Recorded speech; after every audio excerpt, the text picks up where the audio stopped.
left on this world forever. No! The Herculean king, Hyperion, has declared war on all of humanity. If any of you influence the affairs of mankind, the punishment will be severe.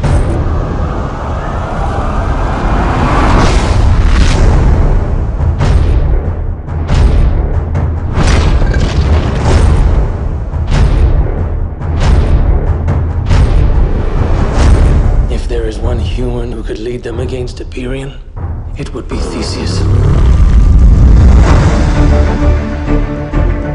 The gods may be on your side, but your dream has just begun. To those whom much is given, much is asked. Today, we are offered something we would never have. Today, we fight for honor.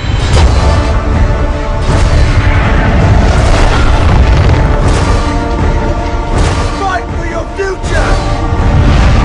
Fight for your children.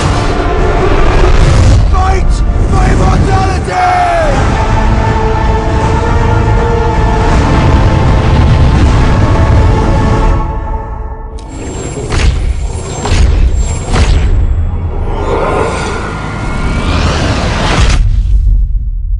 Gods chose well.